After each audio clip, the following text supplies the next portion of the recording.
Hello, fellow followers. Welcome back to FanZcene, and today with me I have Austin Trunick, the author of the Canon Film Guides. Welcome, Austin. Glad you're here with me today. How you doing? I'm doing great. Thank you. Thank you for inviting me on. It's great to talk to you. I'm glad to be here with you today. And we were talking a minute ago. I've been curious about this, and I know it's been put to you, and it might be hard, but Canon Christmas, other than Invasion USA. Can you think of anything? Well, Invasion USA is one of the great Christmas action movies. I think it belongs up there with Die Hard. Yes, sir. In the annual rotation.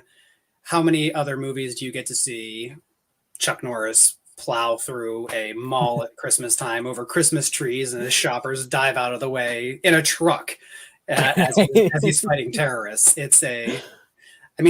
How many times do you get to see? How many other movies do you get to see Richard Lynch blow up a bunch of houses as like people are caroling and decorating their trees? That's a great movie. It's some of the most festive explosions you'll see in any film. Now that is a challenging question because Canon a lot of them were Israelis. A lot of these Globists, this team had come here from most of them from Tel Aviv. And so Christmas movies might not have been the first the first thing they would go to. It's true. But there are some that are tangentially like Christmas related. One of my friends on Twitter had pointed out not too long ago, and even I have seen it. I've seen the movie many times, and it never occurred to me that it was a Christmas movie. So that tells you how small the Christmas relation is. But Journey to the Center of the Earth, the one Rusty Lemoran movie that got finished by Albert Pune, rest in peace, recently. Yeah, maybe rest in peace. But that movie takes place at Christmas. There is a brief shot of a Christmas tree that you see. Another one is one that Golden Globus ended up getting vanity credits on. Warner Brothers made it, but they had the as producers role is of course Cobra, another action film. Right. That it takes place around Christmas time, but that being set in a very warm climate. You might not know unless you're listening to the Christmas music in the background and occasionally some lights and decorations there. That being said, there are quite a few movies that are family friendly that if you want to watch with your kids. Go into that because, like I was saying, I knew this would be a bit of a challenge for Canon Christmas, for the Canon Christmas Guide, which I'm going to call this video. I know it might be a challenge, but I love Canon films, the great, and I love having you here talking about it. And yes, like you said, Cobra, it's there, Journey to Center of Earth, Invasion USA. I think that is quintessential. That is quintessential viewing at Christmas.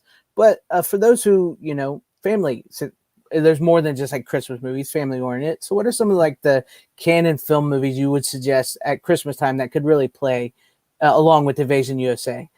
Well, one of my favorite family friendly Canon movies is, I'm not a weather reporter here, I'm going to do this poorly. Texas Chainsaw Massacre 2? I mean, it's a movie. You say that, but that's actually a movie that has tons of Christmas lights. The entire entirety of the Sawyer's Lair is decorated with skeletons and dead people, but also Christmas lights. It's. I'm gonna say it now. Texas Chainsaw Massacre 2 is a Christmas movie. I'll say it. I'll put it down. The Saw's family.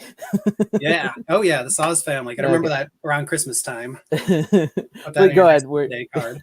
Yeah, there you go. But yeah, over the top here again. I'm gonna play weather. Love reporter, over the top. But yeah, that's a movie that Stallone made. I mean, part of the reason he wanted to do it was because it was family friendly. He was catching a lot of flack at the time for being in like Rambo and stuff like that, and these movies being marketed towards kids. They're advertised like the Rambo lunchbox and things like that. And, the Rambo cartoon. Right. Action figures. You gotta love the 80s when you got rated R movies turned into kids Saturday morning cartoons. How freaking awesome was that? It was. And I mean, I don't know about your childhood, but I know a lot of people they saw these movies at that age with their parents. I remember my dad, if there was a new Stallone or Schwarzenegger movie, it would get rented and we'd bring it home and watch it with them. It didn't matter how old I was, but you know, I'd have to cover my eyes at certain times, the direction. But it's great. That was how these movies were experienced. But yeah, Stallone over the top again. I'm so I bad love at that this movie. movie. I could say you could watch that around Christmas time. Definitely with your family. Yeah, Definitely. I Great mean, father son story. yeah, reconnecting with his estranged child, going on this road trip. The movie actually Stallone. The earlier scripts were all very violent, very R-rated, and you wouldn't think of it when Stallone took his pass at the screenplay. He really dialed all of that back because he wanted a movie that, you know, you could take your kids to, you know, see a new Stallone movie, Right. and it's a fun one. People laugh because, you know, it is about arm wrestling, which I know, but hey, Vegas lights. There you go, Christmas yeah, lights. Vegas, there you go. But yep, I get it. It's something I remember seeing as a kid, and I've always enjoyed it. So yep. you know, but I agree with you. I agree with you. Yeah, It's funny though to hear that Stallone dialed back all that violence, and I get that. I respect that. So that was pretty cool. Yeah, and other family friendly movies. One of my favorite movies series, actually, the two movies to watch with kids and that kids will love, I can guarantee you, are the Break-In films. Both of them are very family friendly. They're very colorful, especially Break-In 2. You're never going to see Electric Boogaloo. yeah, you're never going to see as much fluorescent color in one place than you do in that movie. They're just bright. They're peppy. The music's fun. They're full of dancing. They're something I would watch around the holidays. There's no really holiday content in them, but they are just delightful films. Very, you know, the conflict in there is nothing world shaking. It's all very very fun. Just a delightful movie. And I kids agree love with the dancing. Yeah. I mean, that's what I say. Like, okay, so because it's Christmas time, it's December. So maybe maybe Canon doesn't have a great slate of Christmas movies, but you tend to watch lots of movies during the season, and they're not always Christmas movies. They're family movies, something you can watch with your family because your family's going to be there driving you crazy. So that's why I wanted to sort of do this, is like the Canon Christmas guide to movies that you can watch of Canon, because I love those movies. You love those movies. I mean, and I want to shout this out because if you're looking for Christmas gifts for your family, for the film lover who loves Canon, check out the Canon Film Guide Volumes 1 and 2, written by Austin here. I will put a link in the description down below for you guys, so you guys go order those. Great books. So it'll help you learn all the Canon stuff. But you want to talk a little bit about them and some more movies before we close this all out? Sure. Yeah. Another thing you could look to if you are looking for family friendly stuff to watch, Canon related, if you're working your way through the Canon library. Some of the really great ones are, again, there's one right behind me here, but it's which way? I'm pointing at Rumpelstiltskin. Just imagine it. Imagine I know how to do this thing backwards, but Rumpelstiltskin. It's one of the many Canon movie tales, and these are actually these are movies that I think a lot of people have slept on, unless they're diehard Canon fans.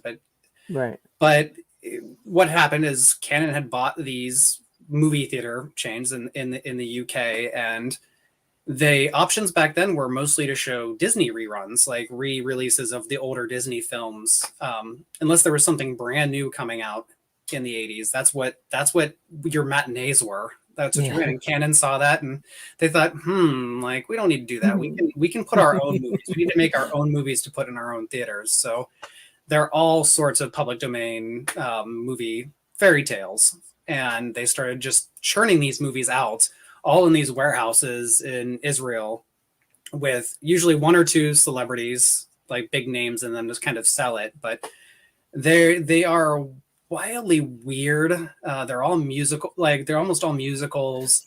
They are directed at children, but they've got that like Canon feel to them because things are just crazy in them. But they do some great things. Puss in Boots is one that you can watch and has a it's Christopher Walken. It's Christopher Walken. You get singing, dancing Christopher Walken who turns Christopher into Walken. Yeah, Rumpelstiltskin with Amy Irving, Little Red Riding Hood with Isabella Rossellini. You have The Frog Prince with John Paragon from Pee-wee's Playhouse, and just it's a fun series, and it was also very hard to find for a long time. And thank goodness, like they're all now just on Tubi. Like you can find them all on there. So Tubi is, I think, the closest thing we have right now to the video store vibe. You can go in there. The curation is very abundant. There are tons of movies, but there's not really like a great curation sense. It's definitely so many like things, like a very eclectic collection that's come in. Things are filed in weird places. So it's a weird place. It truly is. You'll be browsing a category and find a movie that does not belong in that category, and you can't find it anywhere else, and you're just excited that it's there. And they've got the B movies. That's the thing, is nobody else just has these older releases that you can just sort of find and browse and stumble across and discover things. I would discover stuff in the video store back in those days, and that's what I loved about going in. And Tubi does the same thing, I swear. Even though I don't think that's big of a turnover at least in the stuff that I watch, when I go on there, I always find things to add to my watch list. It's true. Like I said, I'm a physical media guy, and I have nothing really against streaming, but Tubi is one of those places where you go and you're like, I can't believe they have this movie. I cannot believe it's somewhere. It's because you can't find it anywhere. I found it, so I give them that, and it is sort of got that video store vibe. It's very weird. Things are out of order, and it's like, okay, I kind of get this vibe here. So yeah, I totally get that. But yeah, before we go, any other like one more family canon movie that you think you could watch around Christmas, and we'll close it out. I would direct you towards Hercules. I think that is a fun movie. That's one just as well. Like original vision for this movie was going to be a more violent, more sexual film, and Lou Ferrigno kind of squashed that. He knew kids loved him from The Incredible Hulk, and he did not want to have all that stuff in there. And it's a very Italian movie. It's shot in Italy, Luigi Cotti, and it's got some wild stop motion effects that are very fun, that are not Harryhausen level, but very looking. They're still fun. You have Lou Ferrigno throwing a bear into space. You have a baby, fighting a snake. It's a movie that kids can watch it, and it's just a fun, very fantastical take on Hercules, in my opinion. And it's silly. It's very canon. It's a very canon. I love it. It's good. The Lou Ferrigno Hercules canon films are great. And so I thank you for being here. Thank you for your time. Like I said, if anybody wants to go purchase the Canon Film Guides, I will put a link in the description down below. They will make great Christmas gifts, great books. They're like huge books, tons of knowledge. Thank you. And if you heard any movies here that you want to add into your rotation for the Christmas season, or with your family that go along with Invasion USA, and I agree with you 100%. If you're going to watch Die Hard, watch Invasion USA, because they go hand in hand. Great double feature right there for Christmas. And I still say Texas Chainsaw Massacre 2 is a Christmas movie. I'll count it. It's fun. It's family. It's about a fun family. It's got the neon lights.